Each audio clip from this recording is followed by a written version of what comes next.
Bueno, vamos a ya empezar la última sesión del curso internacional antes de la clausura mañana, a la que, como sabéis, viene el presidente del gobierno. Y esta última sesión la vamos a dedicar al gran asunto, a la base sobre la que se levanta todo lo demás, que son los valores, que son las ideas occidentales, el futuro de Europa. Y hay muchísimos asuntos que podríamos abordar y que yo espero que se aborden a lo largo de la sesión, ya sea en las intervenciones iniciales de nuestros ponentes, ya sea en el coloquio posterior. Desde cómo están hoy esos valores occidentales, si crecen o decrecen, qué pasa hoy en Europa con los populismos, con los nacionalismos, qué pasa en América Latina también, hemos hablado un poquito de eso sobre populismos y nacionalismos, cómo se da la batalla de las ideas y de los valores, es algo que el presidente Piñera abordó también, que abordamos en el coloquio todos. Hay quienes creen que hay que aparcar los principios para ser eficaces, por ejemplo, en las elecciones, y hay quienes creemos que los principios son esenciales para ser eficaces a la hora de hacer política y también a la hora de ganar elecciones. También podemos hablar de qué defienden o qué representan hoy la izquierda y la derecha. Hay un libro que, como sabéis, está muy de moda, se ha convertido un poco en el libro de cabecera del socialismo internacional, que es el libro de Thomas Piketty sobre el capital en el siglo XXI, que intenta de alguna manera dar un nuevo relato al socialismo. Y bueno, es otro asunto que podemos debatir, que está muy vinculado con algo de lo que también hemos hablado a lo largo de estos días, que es este asunto de la igualdad y la desigualdad. Y para abordar todas estas cuestiones y las que ellos consideren oportunas, tenemos a tres personas realmente excepcionales. Y empezaré por voy a decir dos breves palabras sobre cada uno de ellos. Empezaré por nuestro invitado extranjero, por Guy Sorman, a la que le agradezco muchísimo su presencia hoy aquí. En cuanto le mandamos una carta de invitación, inmediatamente respondió diciendo que encantado, que feliz de venir a España, entusiasmado de estar otra vez aquí con FAES y con nosotros y con el presidente Aznar. Y pues aquí le tenemos y estamos muy, muy agradecidos de su presencia. Guy, se dice muchas veces que bueno, en Francia hay pocos liberales, pero al final no es verdad. Hay unos grandes pensadores intelectuales liberales, Revel, Raymond Aron, y Guy Sorman es uno de ellos. Ha escrito importantísimos libros, él es economista, es escritor, un gran columnista en muchos periódicos internacionales. Hemos tenido la suerte en la editorial de FAES Gota a Gota de publicar dos de sus libros, El año del gallo y La economía no miente. Y también hay un librito sobre el que me gustaría detenerme un instante simplemente para recomendároslo, que se publicó aquí en España en el año 91, que se titula Los verdaderos pensadores del siglo XXI, y que es un libro absolutamente maravilloso e imprescindible. También está con nosotros aquí a mi lado Ana Palacio, que es casi redundante decir que está con nosotros porque siempre está con nosotros Ana. Ana, como sabéis, ha sido ministra de Asuntos Exteriores, también soy miembro del Consejo de Estado, y si existiera un Consejo de Estado global, pues Ana sería miembro de ese Consejo de Estado global, porque hay pocas personas que conozcan mejor, que sepan mejor, con más detalle, con más intimidad, diría, por la cercanía, porque está en los sitios, lo que pasa en el mundo, lo que pasa en los distintos países, cada uno de ellos. Es una curiosidad permanente, una vitalidad extraordinaria y una capacidad también para conectar a la gente que se mueve en el mundo de las ideas, de la política, en torno a ella, y yo le agradezco mucho su inmensa generosidad siempre con esta casa, con FAES, que es la suya, conmigo personalmente, conmigo en particular, y le agradezco mucho que esté hoy aquí. Ella, además de haber sido una magnífica ministra y de haber sido vicepresidenta del Banco Mundial, es una persona de convicciones y de principios, y nos ha parecido oportuno que esté ella aquí para hablar de valores, porque siempre cuando habla de política exterior, ella lo entiende a través del prisma de los principios y de los valores. Y además conoce, y me extiendo un poco en el elogio, pero todo lo que es el mundo transatlántico en profundidad. Es una gran defensora del vínculo transatlántico, vive transatlánticamente, vive entre Washington y aquí, y creo que es una persona especialmente oportuna para hablar en esta mesa. Y la tercera persona que tenemos aquí, bueno, yo le tengo una profundísima admiración y un aprecio personal muy grandes, que es Víctor Pérez Díaz. Víctor es uno de los grandísimos intelectuales españoles, una persona que está permanentemente en la reflexión sobre lo que está pasando, sobre los cambios sociales en España, pero también más allá de nuestras fronteras, en España, en Europa y más allá. Y yo creo que con su independencia de criterio, con su lucidez, con su capacidad de llegar a la profundidad de los cambios sociales, va a aportar una visión interesantísima y un ángulo muy importante a la discusión que podamos tener hoy. Víctor ha escrito también libros muy importantes, muchos de ellos, todos los recomiendo. Con nosotros, con Gota a Gota, publicó Europa ante una crisis global, que es una colección de artículos muy importantes. Y también, y creo que no desvelo ningún secreto porque ya se ha dicho, pero vamos a tener, espero, la fortuna de poder publicar una reedición del Malestar de la Democracia, que es un libro importantísimo y que a todos os recomiendo. Así que yo, sin más, le paso la palabra a Víctor, le doy las gracias a los tres por estar aquí y por el placer de escucharos. Lo que yo voy a intentar hacer es, en un tiempo prudente, es decir, en lo posible breve, proporcionar quizá una introducción o marco de referencia para un debate que llevarán a cabo después Guy y Ana sobre el tema de valores. Un poco mi manía académica hace que anticipe cuáles son los 3 o 4 temas que voy a tratar. Muy someramente, primero es a qué situación responde la búsqueda de valores. Es decir, es tratar de sugerir que cuando hablamos de valores es porque nos está ocurriendo cosas que nos están obligando a buscar esos valores. 2 toques sobre la situación de crisis en la que estamos, no solamente en España, sino fuera. El por qué los buscamos es para reforzar una capacidad estratégica que nos parece que es importante y que tal vez nos falla, porque tenemos que reforzar la agencia. El tercer punto es por qué es difícil hablar de valores, y creo que me extenderé un poco en esta dificultad, que no es obvia, no se trata de reiterar.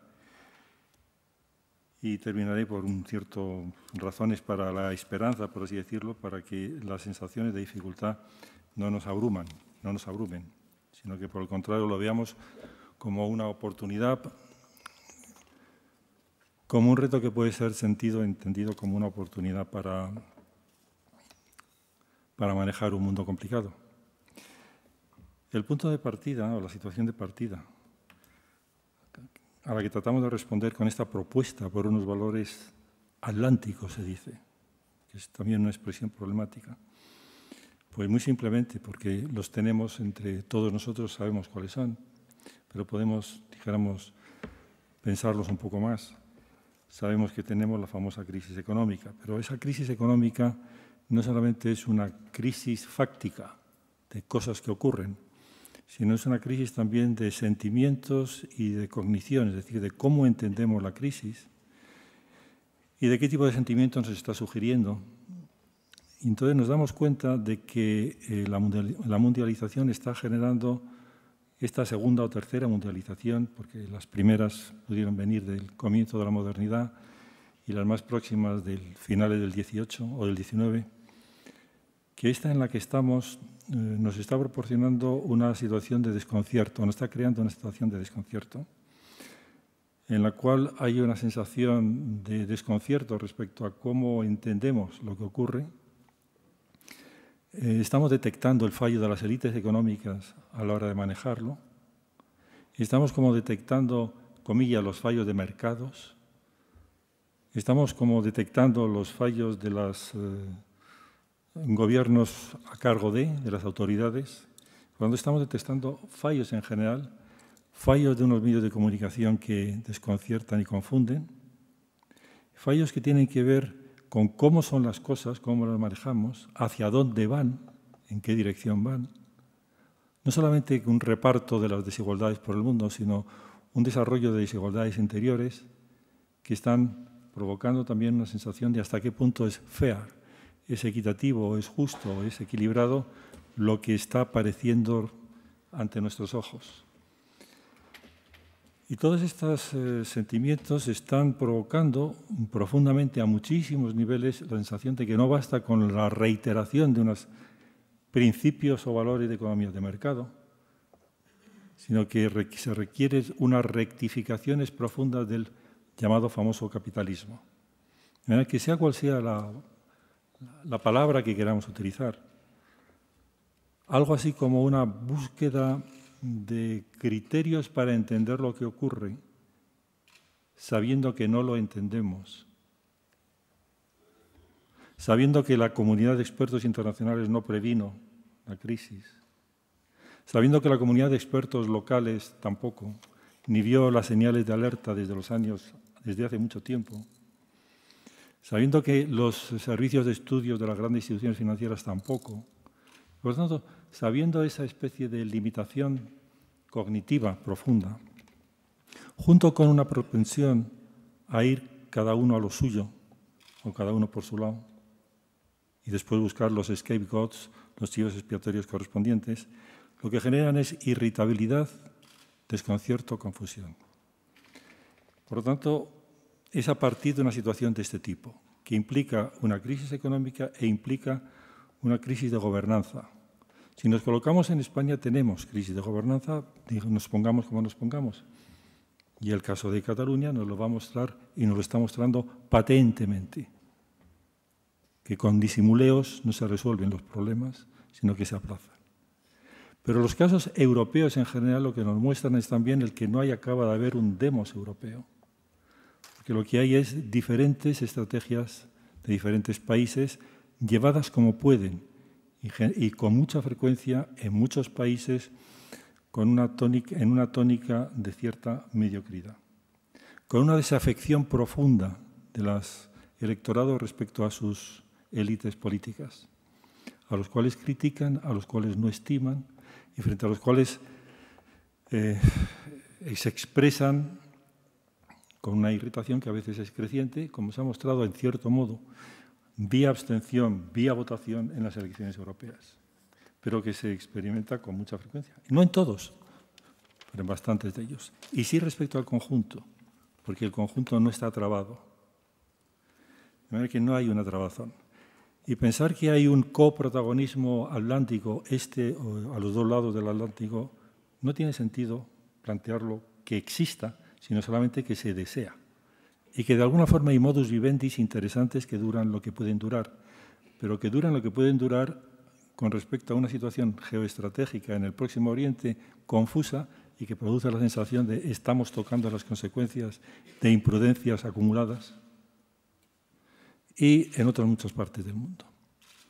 De manera que lo que nosotros tenemos delante es unas situaciones de crisis en la que tenemos que, de cierto modo, profundizar, no pasar por encima, en un arrebato voluntarista.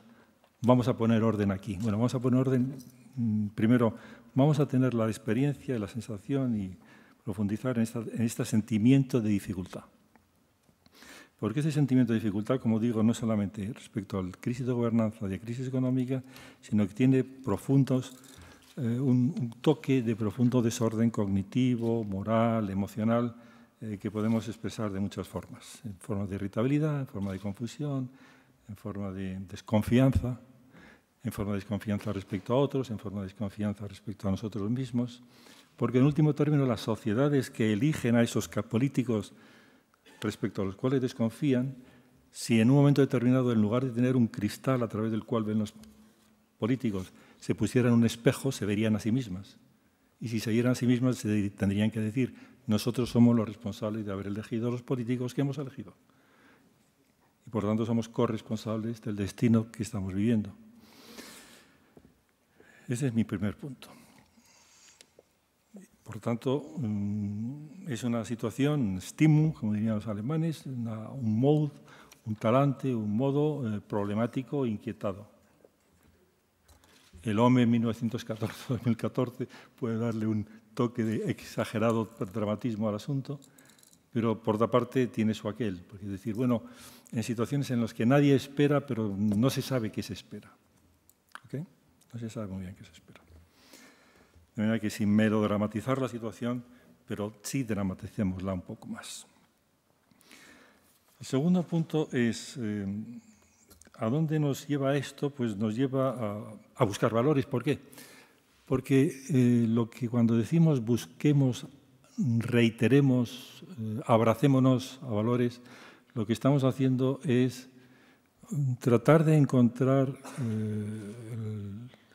la última ratio para un crecimiento de la confianza en nuestra capacidad para controlar la situación. Porque nos hace falta un ejercicio de agencia. Es decir, no es que las instituciones por sí mismas se hagan y haya una especie de lógica de la historia que hace que, se supone, el modelo occidental vaya ampliándose a trancas y a barrancas por el mundo, sino que no hay esa lógica de la historia, hay un drama. Hay un drama. Y en ese drama podemos encontrarnos con enormes retrocesos, por así decirlo. Salvo que nosotros desarrollemos unas capacidades estratégicas que implican rumbo y, por tanto, implican referencia a criterios. Y es ahí donde está el punto en el que el tema de qué valores tenemos se plantea. No se trata de que yo os predique cuáles son tales valores que estarán surgiendo y saliendo aquí. Podemos en parte darlos por supuesto, son valores de virtudes clásicas, de prudencia, justicia, fortaleza y templanza, son valores de cuidado por los demás, son valores de respeto de la libertad propia y ajena, son una serie de valores de razonabilidad y reflexividad para entender las situaciones, para deliberar juntos en un espacio común, etc. Ahora, démonos en cuenta de que hay dificultad, de que no es obvio, de que la reiteración de estos valores en un lenguaje u otro, sea aristotélico, sea hermenéutico, sea el que queráis, no es suficiente, ni el énfasis, ni el marketing del valor. ¿Por qué? Porque estamos en una situación de drama y en parte de deriva. Es decir, que si los países occidentales se ven un poco a sí mismos, se ven como vasos medio llenos, medio vacíos. Y aquí ya depende un poco del entusiasmo, del optimismo de cada cual, que los vea más de una forma u otra, o incluso más llenos o más vacíos. Porque hay tensiones básicas internas en el modus operandi, no en la declaración formalista, no en la proclamación formularia, sino en los valores incorporados a la vida, al modo de ser y el modo de funcionar. De manera que los sistemas de gobernanza son sistemas de gobernanza de democracias liberales afectadas de grados distintos de oligarquía. Hay oligarquías fortísimas, derechas e izquierdas. A efectos de esta conversación, en este punto del argumento, me es igual. Hay tendencias oligárquicas profundas. Hay distancias que que se expresan en lenguajes, comillas, de madera, ajenos a los lenguajes corrientes. Hay incomunicaciones grandes, largas, recurrentes. ¿Okay? Hay sensaciones de que lo que se ofrece por una parte es una exhibición de valores y por otra parte una práctica de un mundo de gentes calculadoras, calculating minds, gentes que calculan, en función de los ídolos de la tribu arcaica, el poder, el estatus y la riqueza. Y que a la hora de la verdad lo que se predica es una cosa, lo que se vive es otra, o es una mixta, que lo que es en realidad es un mixto, es una mezcla. Tenemos que tener la capacidad de discernir, no de condenar in toto, ni de aprobar in toto, sino de discernir en dónde está el punto de drama que nos corresponde en cada lugar. Y hay una cierta entropía o caos que tiende a crecer, que es perfectamente razonable. Razonable porque va perfectamente conectada con la segunda ley de termodinámica, es decir, la tendencia de lo más probable es a que se distorsionen las cosas. Y solamente si hay un esfuerzo de energía y de información, más que de información, de juicio, y de cierto modo de virtud moral compartida, se revierte esa tendencia natural probable a la entropía. De manera que lo que hay es un lo que hay en el cual el cuidado y el descuido se mezclan. Cuidamos mucho por el Medio Oriente, bien, vamos allí a hacer algo en función de que cuidamos de ello. ¿Cuidas solo del tema del petróleo o cuidas de más cosas? Y si lo que cuidas realmente va mezclado con que va ligado a que te enteras de dónde estás o va ligado a que no te enteras de dónde estás. Y así pasan 7, 8, 10 años y no te has acabado de enterar. Pregunto. Entonces, si lo que tenemos es una respuesta diciendo no me acabo de enterar, y realmente mi cuidado era uno, pero no era un gran cuidado, lo que tenemos es, por lo tanto, un problema de valores atlánticos reconvertidos o mezclados con actualizaciones efectivas de los valores que son distorsiones de los valores que predicas, en parte. Y eso lo podemos aplicar al mundo mundial, a la Europa, que no sabe qué hacer con sus fronteras, que no sabe hacer consigo misma, y lo podemos aplicar a la España, que tiene un problema territorial institucional inmenso, que se autodisimula o que se exhibe ostentoriamente, pero no se razona humanamente. Y tenemos, por lo tanto, un problema de que aquí algo nos falta a la hora de que podamos articular un argumento basado en valores que tenemos, los semi-tenemos. Y hay un desdibujamiento, y por eso también es difícil la dificultad en la articulación de esos valores atlánticos por estos problemas internos, que no lo hacen imposible, lo hacen difícil. Porque hay además un desdibujamiento de lo que es valores atlánticos respecto a un resto del mundo. Si lo pensamos despacio, el mundo en el que estamos es un mundo mundial.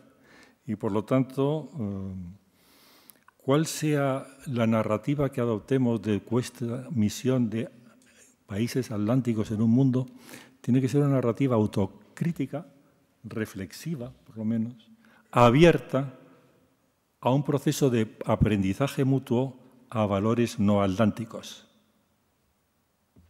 Los confucianos tienen valores interesantes de armonía social, vamos a suponer. Los taoístas tienen su sentido del flujo de la existencia, vamos a suponer. Tantos y tantos tienen sus propios valores, a los que estamos abiertos por experiencia inmediata. Y nosotros mismos tenemos que pensar que una de las maneras que tenemos precisamente de llegar a entender mejor nuestro propio problema de articulación de valores propios consiste en una anamnesis, es decir, en un recordatorio, en una memoria, en una narrativa nueva de nosotros mismos, en la que nos reconocemos como el Occidente que tuvo sus valores y que también tuvo sus actitudes predatorias con relación al resto del mundo, al que conquistó no solo para evangelizarlo, sino para ponerlo a trabajar en las minas de Potosí, con lo cual tener la plata con la cual pagar los tercios de Flandes mal pagados que se sublevaban, etcétera, etcétera. Y luego el grandioso capitalismo colonizador de los siglos XVIII, XIX y XX, que tienen un componente predatorio obvio. O en Asia, o en África, o en la América Latina. Entonces, si nosotros tenemos que rememorar reflexivamente. Y al rememorar reflexivamente nos encontramos con que estamos abocados no tanto a una reiteración exageradamente narcisista de nosotros mismos, cuanto a una autoafirmación problemática, pero también, y por problemática, abierta a un proceso de aprendizaje al exterior.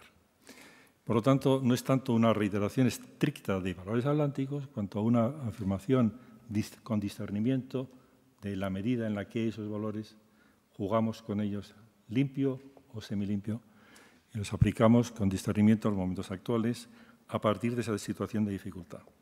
Y entonces lo que sí nos encontramos, yo creo, es en una coyuntura histórica propicia para revisitar nuestros valores, para repensarlos, para entenderlos desde una perspectiva, dijéramos, humilde, en cierto modo, decir, de gentes falibles y perfectibles que tenemos un récord extremadamente importante que nos procede no de los últimos pocos siglos, sino que a lo mejor nos procede de los últimos 25 siglos.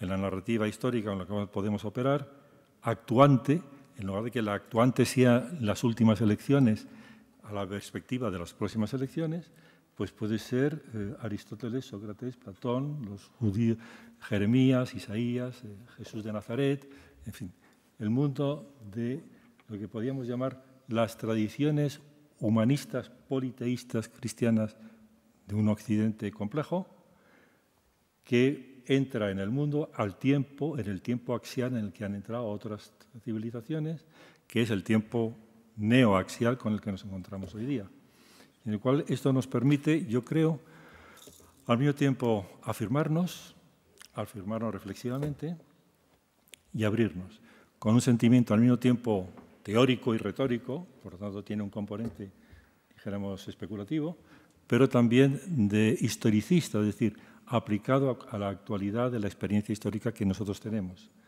tanto qua españoles, como qua europeos, como qua atlánticos. Nada más, muchas gracias. Bueno, yo empecé con el tema, y el tema son los valores occidentales y el futuro de Europa. Esto es el futuro de Europa, es Ana, y los valores occidentales es Víctor Pérez Díaz y yo mismo. Víctor ya ha dicho cosas que yo quería decir, con lo cual al escucharle fui tachando puntos de mi conferencia, pero tengo un enfoque un poco distinto, si me lo permites. Ante todo, la base de partida. ¿Por qué en una fundación de carácter más bien política? Digámoslo claro, ¿por qué hay que evocar temas tan teóricos como esta noción de valores?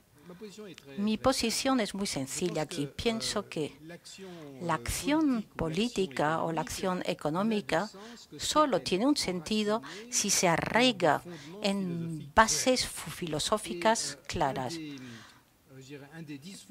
Una de las disfunciones de la democracia occidental, sobre todo en Europa, es una pérdida de brújula y se trabaja al día como tácticos, sí, olvidando la base de nuestra acción. Los fundamentos filosóficos les puede parecer una cosa teórica, pero estas bases son fundamentales porque son la brújula de la acción. Me ha seducido mucho este tema, porque los valores occidentales tienen la característica siguiente. Es un tema un poco encantatorio. Todo el mundo está a favor de los valores, nadie puede estar en contra. Estamos a favor de los valores, pero no se definen muy bien. Y hubo un esbozo de definiciones y estoy de acuerdo con lo que ha dicho Víctor, pero quisiera ser más preciso y más sencillo quizás. Cuando se habla de valores occidentales, ¿se habla de qué en el fondo? Que yo sepa, en mi historia personal, la primera persona que intentó definir los valores, es más fácil estar a favor o contra si no se definen, fue André Malraux en los años 1960. Se le planteó esta pregunta. Es un poco, bueno, fui yo, la verdad, que le planteé esta pregunta. Es un poco narcisismo, pero bueno. Malraux definía el occidente con dos palabras. Decía, los valores occidentales son una voluntad de conocimiento y una voluntad de conquista. La voluntad de conquista, estábamos en los 60, cuando se descolonizaba. Bueno, esta dimensión de la voluntad de conquista ha desaparecido un poco, se ha metamorfosado en la economía. Pero creo que André Malraux dice una cosa muy importante cuando habla de voluntad de conocimiento. Existe en el pensamiento occidental un carácter único, que es la voluntad de conocimiento del otro. Y voy a dar un ejemplo muy fácil y muy concreto. Si se va a una biblioteca europea, si mira la palabra Islam, encontrarán miles de libros escritos sobre China e Islam, escritos por escritores occidentales. Pero si van a una biblioteca china o musulmana, si buscan Occidente o valores occidentales, no tienen ningún libro. No existe un solo libro escrito por un intelectual chino sobre Occidente. No les interesa, y les voy a explicar por qué, y es lo mismo en el mundo musulmán. No les interesa porque existe, Víctor aludía a esto, existe en las sociedades no occidentales una especie de sentimiento de superioridad de su civilización. Si es de civilización china, taoísmo o lo que sea, tiene el sentimiento de pertenecer a una sociedad superior y el valor último será glorificar su civilización. Lo mismo en la civilización islámica. No hay civilización superior y de valores superiores al sistema del Corán, ya que fue dictado por Dios. Y eso es una de las características esenciales de lo que llamamos los valores occidentales. Existe una enorme curiosidad hacia el otro. Y esta voluntad de conocimiento es algo que nos permite empezar a discernir, a ver lo que son los valores occidentales. Quise seguir y modernizar la hipótesis. Razonamos por hipótesis en Occidente, nunca por afirmaciones, lo digo para algunos de nuestros políticos.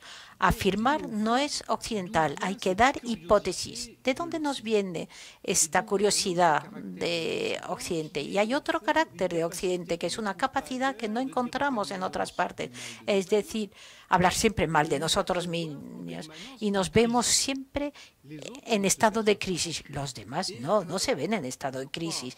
Y yo creo, si puedo llegar al meollo duro de los valores occidentales, lo que nos singulariza, los que nos hace únicas, Víctor lo ha dicho, pero ha hecho trampa, porque fue nuestra conversación durante la comida. Para nosotros en Occidente tenemos una capacidad de crítica y autocrítica. Somos los únicos que criticamos. La crítica de nosotros mismos y la crítica del otro. Y en un momento, por hipótesis, intentaré explicarles que es muy importante, porque esto acarrea consecuencias en términos de innovación científica, política y económica.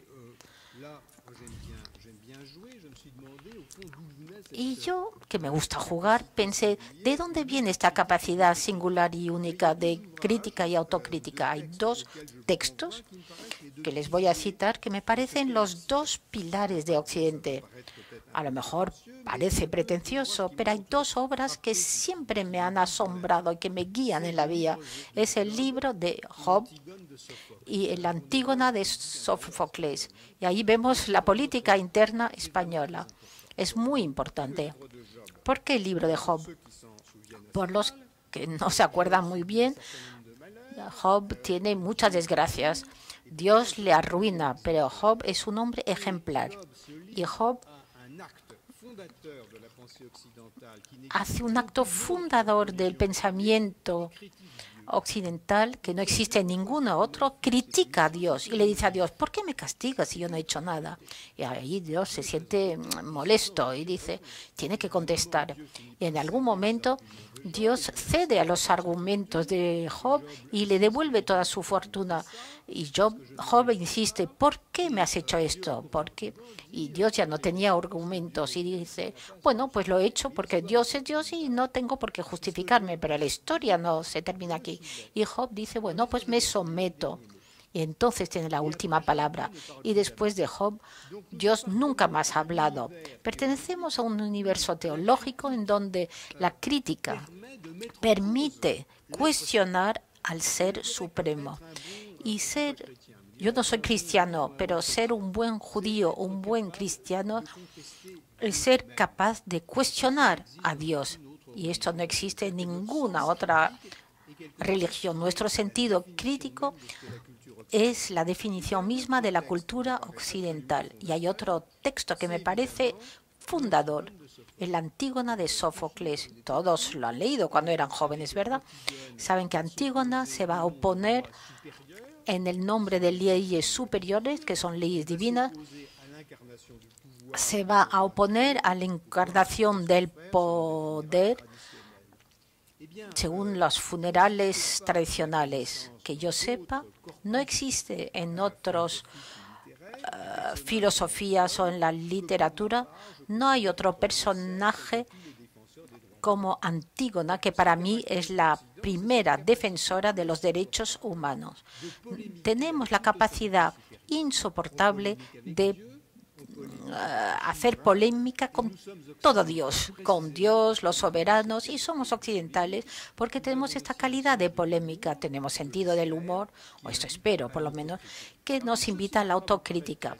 Todo esto les puede parecer muy teórica, pero hay una dimensión muy importante que nos diferencia del mundo musulmán o de Confucio, si solo hablamos de estos dos, es que las demás, las grandes civilizaciones, la Edad de Oro ya ha pasado. Si leen Confucio, hay una Edad de Oro y todo el esfuerzo es conformarse a normas que fueran las normas del pasado.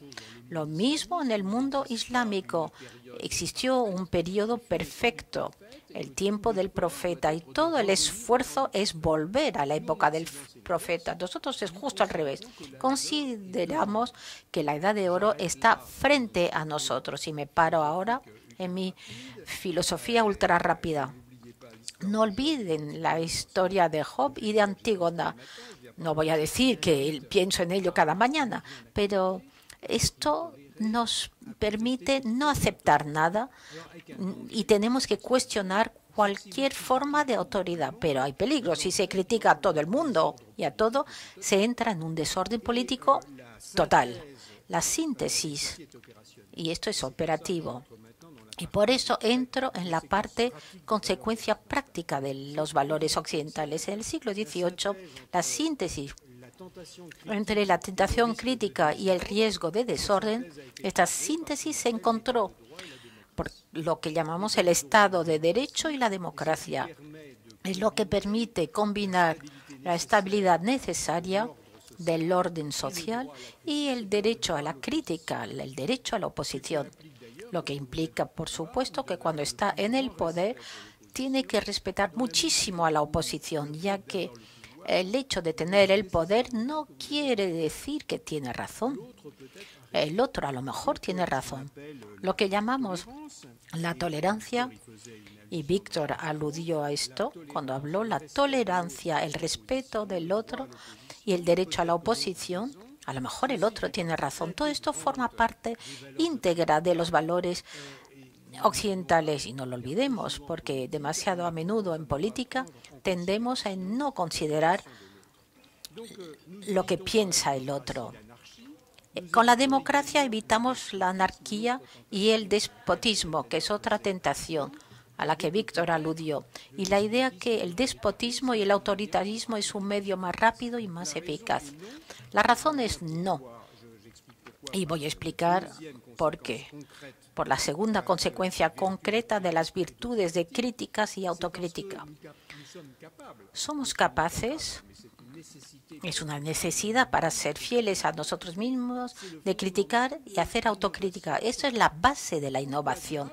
Porque Occidente es el hogar del conocimiento científico y la innovación. ¿Por qué la innovación científica no nació en otro lugar? Es porque la innovación científica, y cito al filósofo inglés Karl Popper, funciona sobre el modelo de la hipótesis cuestionada. Yo propongo una hipótesis del mundo en el que vivimos. En cuanto lo enuncio, otros científicos van a llegar diciendo su hipótesis es nula. Propongo otra mejor. Si no tiene este ciclo infinito de crítica y autocrítica, no hay innovación. La innovación científica y todas las consecuencias que se derivan de ello, el progreso técnico y, por lo tanto, el progreso económico, esto es la consecuencia directa de las bases filosóficas del pensamiento occidental. Por esta razón nació la ciencia en Occidente, la técnica es occidental Y lo demás ya volveré a hablar de ello. Y la razón por la cual es en Occidente en donde nació el concepto de desarrollo económico, de progreso económico, que es la continuidad directa de la historia de Job y de Antígona. Tercera consecuencia práctica de los valores occidentales tales como las defino. No es el capitalismo, sino la economía de mercado. El capitalismo o la economía de mercados se basa sobre la crítica.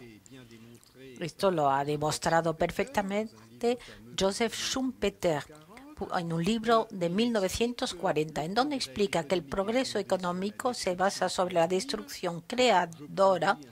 Yo produzco coches, lavadoras, lavavajillas, ¿qué importa?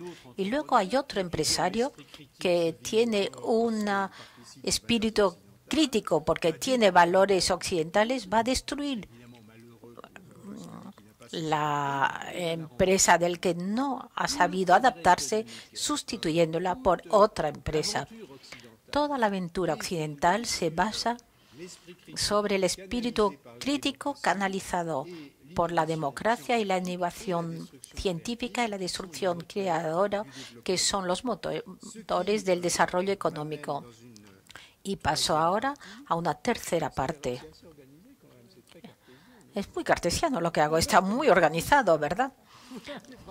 Las tres partes, ¿verdad? Es muy francés esto. Mi tercera parte es los desafíos, las complejidades. Voy a abordar 3 de ellos solo. Algunas ya las ha planteado Cayetana en su introducción.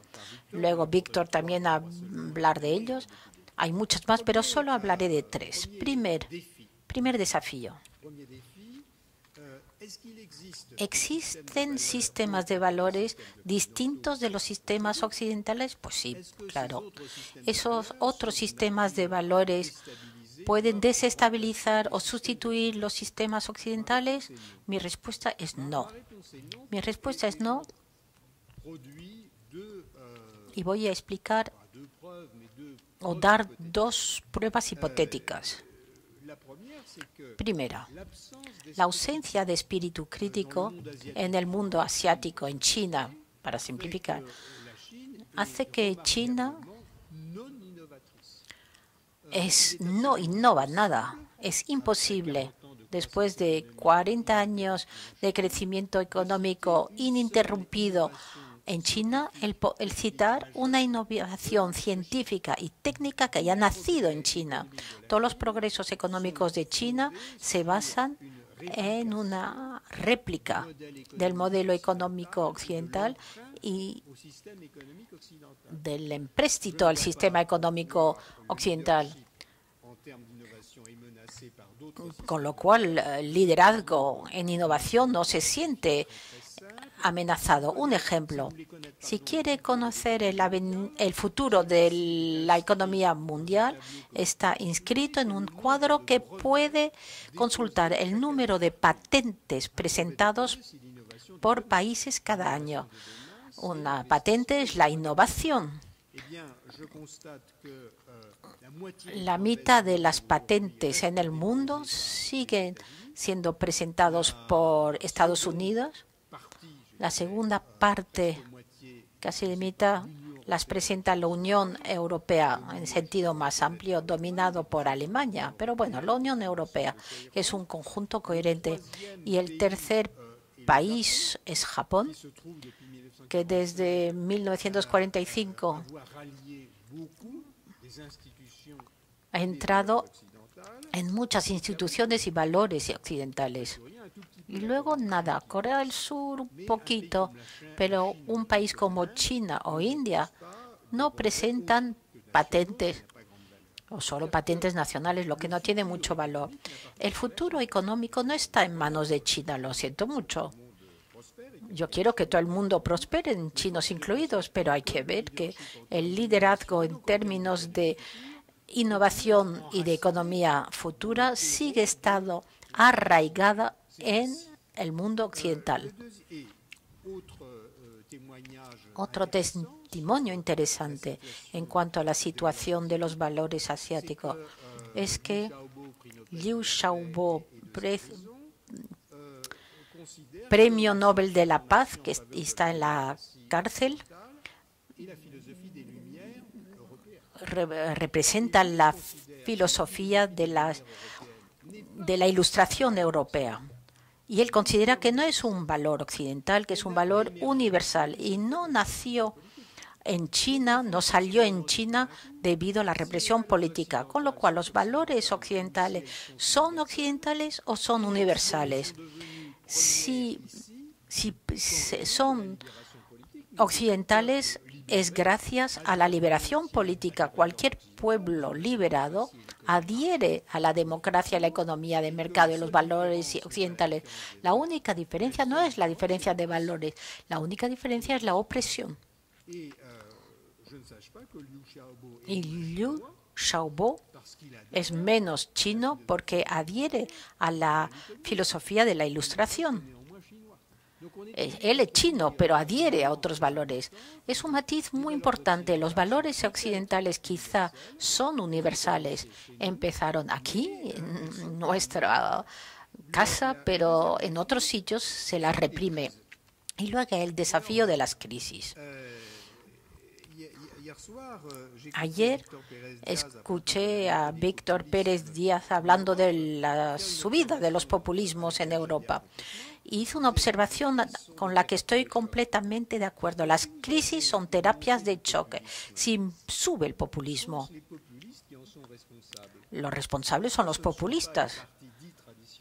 No son, sin embargo, los partidos tradicionales que manifestaron una debilidad extrema, olvidando cuál era su vocación, olvidando hablar, olvidando escuchar, que es lo que prefiero. No creo que los populistas sean responsables del populismo. Los populistas son mensajeros que nos dicen sería bueno volver a lo que son fieles a sus valores, volver a nociones de críticas y autocríticas que a lo mejor han olvidado. Lo que nos dicen los populistas no nos dan soluciones, es escúchennos. Con lo cual estas crisis políticas son crisis bastante saludables. En el campo económico, las crisis en el campo económico son normales, inevitables. Cuando Víctor dijo que eran imprevisibles, pues si fuesen imprevisibles ya no serían crisis. Y se construyen, en inglés se diría built-in, porque forma parte integrante de la economía de mercado que se basa, como dice Schumpeter, sobre la innovación. Cuando están innovando constantemente, y algunas que tienen éxito y otras que fracasan, de antemano no puede saber si una innovación va a tener éxito o no. Lo que caracteriza a la economía de mercado es una progresión incesante a largo plazo, interrumpida por crisis periódicas, imprevisibles, ineluctables por definición. El único debate no es prevenir la crisis, que eso es un mito. El único debate es qué hacer para que las crisis duren poco tiempo. Si es keynesiano o no keynesiano, el keynesianismo no se ha aplicado nunca, con lo cual no sabemos si funciona o no. Cada una se las arregla como pueda. Pero lo que hay que hacer es salir de la crisis gracias a la capacidad de innovación de los empresarios. La crisis me parece algo normal, completamente normal, igual que el populismo me parece algo completamente normal que nos incita a volver a nuestras propias fuentes. Y mi tercera y última observación es la siguiente. Estos valores occidentales, si se definen claramente, si no se dice cualquier cosa, si se vuelve a las fuentes, nos obligan hacer nuestros deberes ante nosotros mismos, deberes ante los otros. Ante nosotros mismos, ya lo he dicho hace un momento, es el respeto del otro. Nadie puede tener la verdad ni en política, ni en ciencia, ni en economía. A lo mejor el otro tiene razón también. Ser fiel a nosotros mismos no es tolerancia, porque la tolerancia es... Tú habla. Tengo mucha paciencia, te escucho. Pero sigo creyendo que tengo razón. Yo no creo en la tolerancia. Estoy a favor de la convicción de que tengo razón al 50%, pero que el otro también tiene razón al 50%, con lo cual nuestro deber es de escucha, y esto a veces se olvida. Y otro deber es el deber ante los otros. Decía como hipótesis que los valores occidentales a lo mejor eran universales, con lo cual tenemos deberes ante todos los demás que aspiran a nuestro nivel de vida, nuestra libertad de expresión. Ana me explicaba antes que nunca había visto tantas banderas europeas como en la ciudad de Kiev. Esto es muy fuerte, aunque sea ambiguo. En el mundo entero, a pesar de las crisis, el mundo entero nos envidia. Y voy a terminar diciendo lo que dije no hace mucho en Pekín, cuando hablaba de los valores occidentales comparándolos con los valores chinos. Y un filósofo chino tomó la palabra y dijo, pero su crisis, pues ya la queremos, ¿eh? Si todo lo que va con la crisis, la libertad de crítica y de autocrítica, la democracia, el cuestionamiento, si todo esto está autorizado, compramos todo en bloque, con la crisis y todo, porque esto está incorporado en los valores occidentales. No estar en crisis sería no ser completamente occidental. Vivimos con nuestras crisis y se nos juzga por la capacidad serena de poder gestionarlas. Gracias. Voy a empezar por 3 notas a pie de página que a la vez van a ser los 3 vectores de mi intervención. Voy a empezar por recomendar también una lectura, y es la lectura de los Evangelios. Y la lectura de los Evangelios en particular... atención. Bien. Empezaba diciendo que muchas de las cosas que quería decir ya se han dicho. Que por lo tanto, cuando uno habla, en último lugar, hay que buscar esos nichos que han quedado para poder complementar.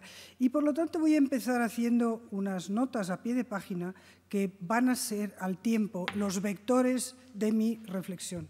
La primera nota a pie de página es: yo también voy a aportar una sugerencia de lectura, y es en los Evangelios el juicio de Cristo y su significado. Hay un texto, en mi opinión, fantástico de alguien que estuvo el año pasado, por cierto, aquí en el Campus FAES, que es Joe Weiler. Y cuando uno lee ese juicio a Cristo, esa centralidad del individuo, que es lo que late detrás de lo que han estado diciendo tanto Víctor Pérez Díaz como Guy Sorman, esa centralidad del individuo es una centralidad del individuo que se fundamenta en la racionalidad, en la ley. Porque si recordáis lo que es el juicio a Cristo, en ningún momento, es el juicio a Dios, pero en ningún momento se pone en cuestión la legalidad de ese juicio. Lo que se pone en cuestión es cómo se ha llevado a cabo, que eso es muy distinto. Esa idea de la ley por encima de todos, que alimenta además toda la tradición escolástica en la que los españoles, desde Vitoria de Soto, han tenido un papel tan fundamental, pero que llega a toda la reflexión de derecho, que en Francia, la reflexión francesa, la reflexión alemana. Y no hablo de la tradición jurídica anglosajona porque tiene unas raíces completamente distintas. Nuestras raíces están ahí, están en esa idea de que la ley está por encima de todos. Y esa es la ley es lo que nos da la libertad. La ley es lo que pone al individuo en el centro, porque no hay poder absoluto, es la ley.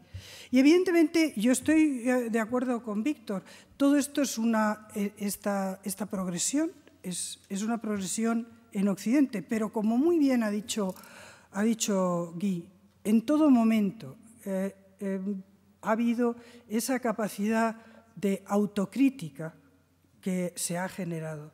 En fin, no tenemos más que volver al ejemplo que ha dado Víctor Pérez Díaz. Podría haber tomado cualquier otro ejemplo, pero ha tomado las minas de Potosí. Bien, pues ahí tenemos las leyes de Indias.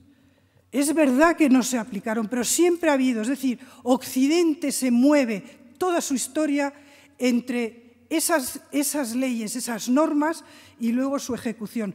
Pero siempre que esa ejecución no se adapta a las normas, siempre que en la actuación, en la política, defraudamos a las normas, hay la voz crítica que sale y que es pues todo. Vuelvo a referirme a las leyes de Indias, pero evidentemente toda la literatura crítica que se genera en España, la leyenda negra la generamos los españoles, se trata de autocrítica. Y estoy en esto con Guy Sorman, eso es característico de Occidente, no lo hay en ninguna otra tradición jurídica, ni la centralidad del individuo, ni precisamente por esa centralidad del individuo y por esa vinculación a la racionalidad y a la objetividad de la ley, es esa capacidad en fin, de mejorar.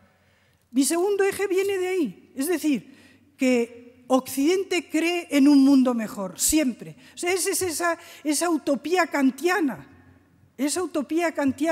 de la historia universal desde el punto de vista cosmopolita, es esa idea de progreso de la humanidad.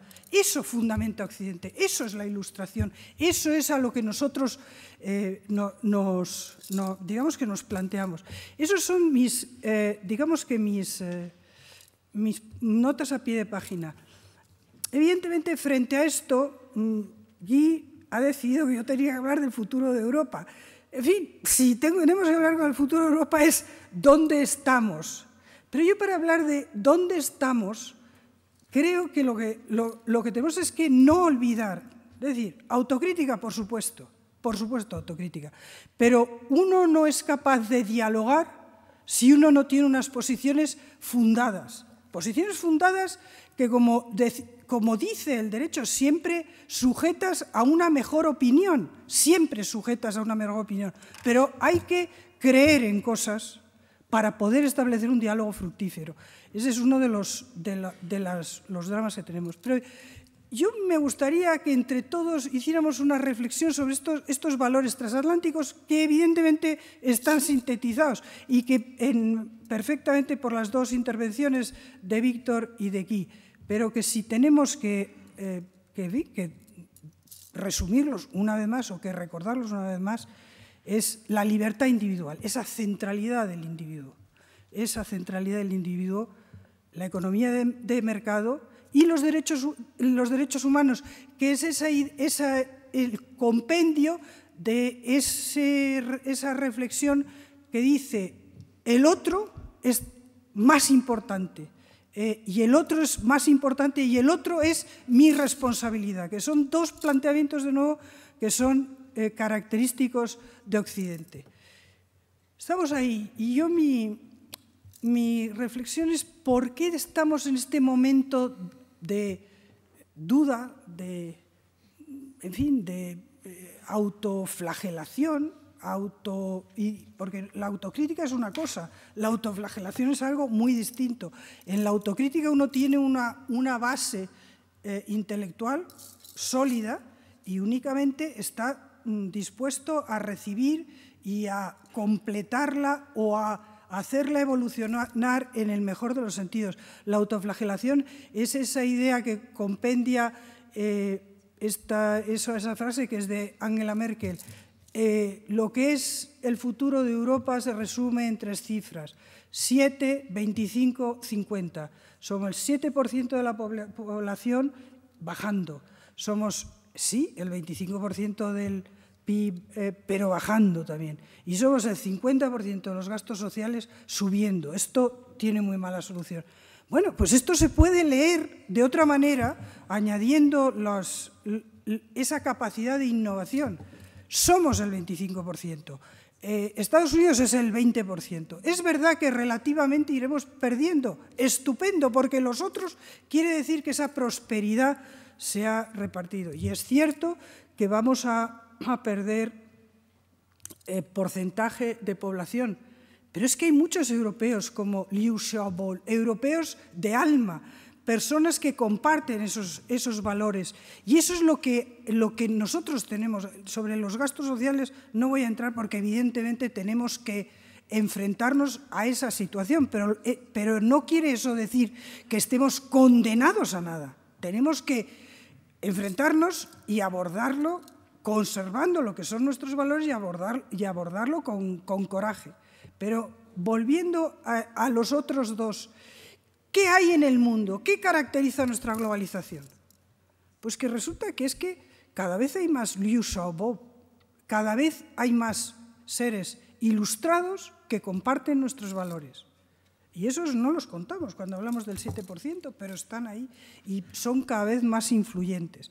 Y además, en ese fenómeno de más Liu Xiaobo, como hemos visto, pues como hemos visto en lo que han sido todos la evolución en Ucrania, esos movimientos que buscan una mejor gobernanza, que buscan una mayor dignidad, porque esos también son palabras que tenemos que poner sobre la mesa. Y evidentemente no nos pertenecen, claro que no, son universales, pero evidentemente también están perfectamente vinculados a los modos de gobierno que Occidente ha ido elaborando y ha ido perfeccionando y ha ido planteando al mundo.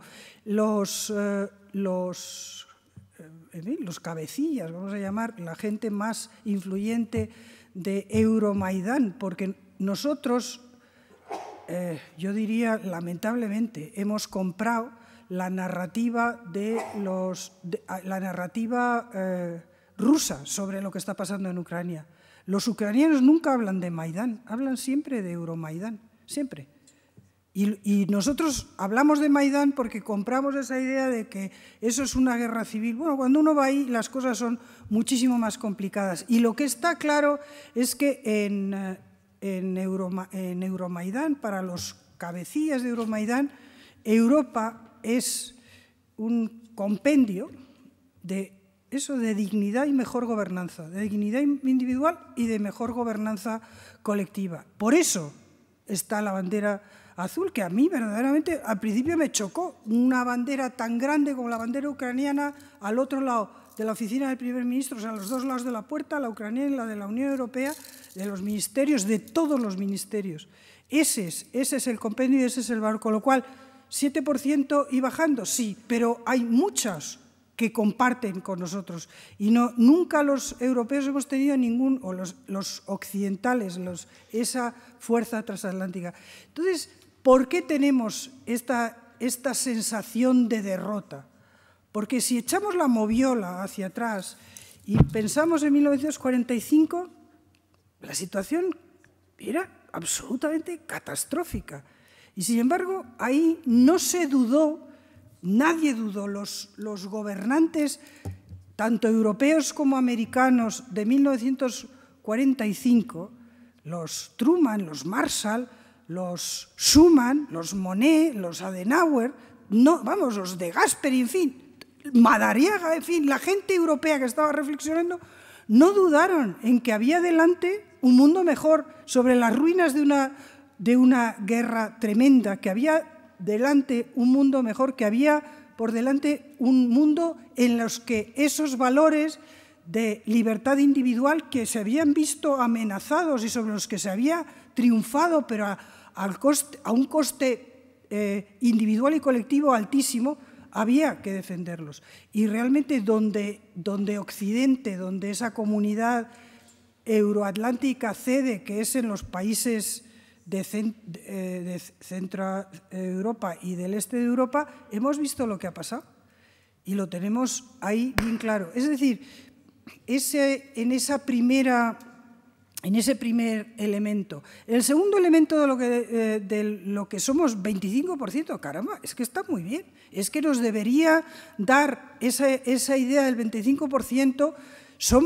En estos momentos somos y seguimos siendo los mayores inversores en países terceros, junto con Estados Unidos, por mucho que China está emergiendo y nos parece muy bien y que siga emergiendo, que para nosotros tenemos muy claro y muy aprendido que todo lo que sea una mejor gobernanza, una generalización de las democracias, como ha pasado en América Latina, por ejemplo, que es un continente que, salvo las excepciones pues, de Cuba, de Venezuela y hasta cierto modo de Bolivia, pues claro, es un continente que ha ido y en el que las instituciones, el imperio de la ley, la democracia, se han ido imponiendo y nos beneficia. Yo creo que en ese sentido, si volvemos a esta situación actual, sobre todo en Europa, de que todas las encuestas dan que hay una preocupación por el futuro. A nivel individual se entiende, a nivel colectivo yo creo que tenemos que tomar esos elementos de fortaleza que tenemos y que seguimos teniendo y participar un poco de esa idea de visión, de esa idea de ambición, de esa idea de esperanza que han sido los tres vectores portadores de los valores occidentales. Y yo creo que nuestras dudas nacen un poco en el fondo del éxito. Es decir, la democracia ha proliferado en el mundo, hay mucho mayor respeto de los derechos humanos con todas las barbaridades que se pueden seguir haciendo, pero lo hay, ha mejorado en el mundo. Hay digamos que hay un triunfo de estos valores, sin perjuicio de que evidentemente ahora lo que estamos viendo desde algunas culturas o desde algunos movimientos es una puesta en duda de esos valores. Pero digamos que a nivel general, a nivel de las poblaciones, están ahí. Y nosotros, en este mundo que se caracteriza por esos individuos más informados, más ilustrados, más conectados, todo eso benefician a los valores de Occidente y con un mayor poder. Cuando uno piensa en lo que han sido los desórdenes en Chile o en Brasil, ¿qué son? Son desórdenes que piden calidad. Es que ahí hay una ambición, y que es una ambición y una contestación del poder que entra y que resulta perfectamente en armonía con lo que es los valores occidentales. Yo, continuando con esta reflexión, ¿en dónde estamos en el tema europeo? Pues en el tema europeo nos encontramos en ese momento, como decíamos, de dudas, de crisis. ¿Y qué es lo que hemos visto? Pues que aceptamos la abdicación de determinados valores. Es decir, nos parece muy lógico un cierto proteccionismo. Tenemos tendencia a comprender ciertas formas defensivas de enrocarse en la crisis griega. Fue un ejemplo maravilloso. Ciertas formas agresivas de crítica del otro, no de intentar entender, pero eso es verdad desde Alemania, en los que se nos retrataba a los españoles subidos en un burro y Spain se le caía la S y era Pain, pero a la recíproca es verdad cuando se retrataba desde España o desde Italia a Angela Merkel con los bigotes de Hitler. Es decir, que hemos caído en esa situación de duda y en la que parece que hay que volverse sobre uno mismo, que hay que, en fin, autoexcluirse de esa comunidad y ver al otro no como el que con nosotros está construyendo un proyecto común, que es el proyecto europeo, sino aquel que nos está torpedeando. Es decir, la señora Merkel es la culpable del austericidio, ese tipo de cosas. Esto es totalmente contrario a los valores occidentales. Los valores occidentales son de autocrítica. Lo único que no estamos viendo hacer en estos momentos en Europa es autocrítica, es crítica del otro. O sea, es buscar el chivo expiatorio en el otro. Y ese es una de las cuestiones que ha resaltado Víctor y que yo creo que tiene toda la razón que necesitamos revisar. En esta cuestión europea yo creo que hay un último vector que yo quiero, y es que lo que son los valores siempre se han considerado como algo perteneciente exclusivamente a la esfera moral. Y he explicado cómo en todo lo que es esta época moderna, histórica moderna de Europa, que es la época en la que Europa domina en el mundo, es decir, es el mundo de Westfalia, esos valores se contraponían siempre a los intereses. Pues bien, yo creo que en estos momentos hay que revisar ese planteamiento. Los valores occidentales en estos momentos no se pueden contraponer a los intereses. Podemos tener intereses a corto plazo y, habiendo estado en el gobierno, evidentemente no tengo una experiencia muy clara de esas situaciones en las que hay unos intereses a corto plazo, que es conseguir el acuerdo de suministro en fin, de lo que sea, de gas o de petróleo del país X, y entonces la crítica es, ¿y entonces se abandonan los valores? No, no se abandonan los valores, y además los valores hoy en día no son más que intereses a largo plazo. Es decir, para Europa, su interés a medio y largo plazo es la prosperidad, la democracia, el respeto a los derechos humanos en nuestro entorno. Ya no se trata de una categoría moral en la que nosotros podríamos estar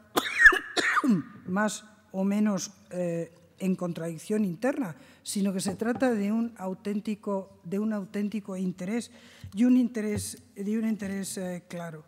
Yo creo que, concluyendo, en este futuro europeo, si yo hay algo que quisiera resaltar, es esa necesidad de tener confianza en lo que son los valores occidentales y en la capacidad de transformación, transformativa, más que de transformación, en la capacidad transformativa de esos valores, en que esos valores son valores saludados como propios por las capas más ilustradas en el mundo entero, y que son los valores que mueven en todas estas sociedades, que están moviendo en la dirección del progreso. Y, por lo tanto, lo que a nosotros nos corresponde, como nos ha correspondido siempre, es buscar que en el cumplimiento de esos valores acortemos las contradicciones al máximo, o sea, respetemos esos valores al máximo y, evidentemente, promovamos esos valores al máximo. Y en este último sentido, en esa promoción de los valores, yo creo que lo que nos falta es seguridad en ellos. Yo estoy totalmente de acuerdo con Víctor que tenemos que ser más humildes. Sí, de acuerdo, no voy a discutir el término, aunque yo no utilizaría el término. Yo creo que hay que ser realistas. Humildes no, realistas. Realistas quiere decir que el mundo ha cambiado, que las relaciones de poder son otras y que nos toca jugar un papel diferente, pero desde luego no de decadencia, diferente en el sentido que tenemos la capacidad de influir, la capacidad de innovar, la capacidad de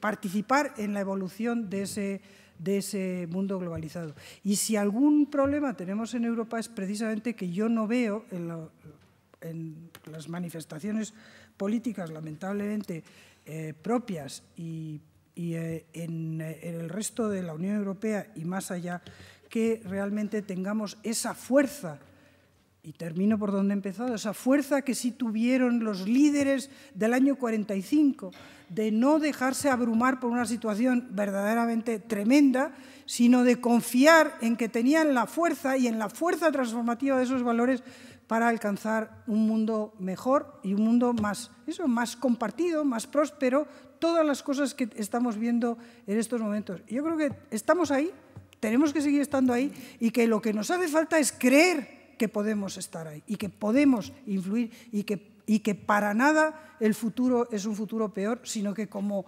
dice Kant en esa historia universal desde el punto de vista cosmopolita, siempre hay la posibilidad de mejorar el mundo y que en esa mejora del mundo, evidentemente, nosotros estamos en primera línea. Gracias.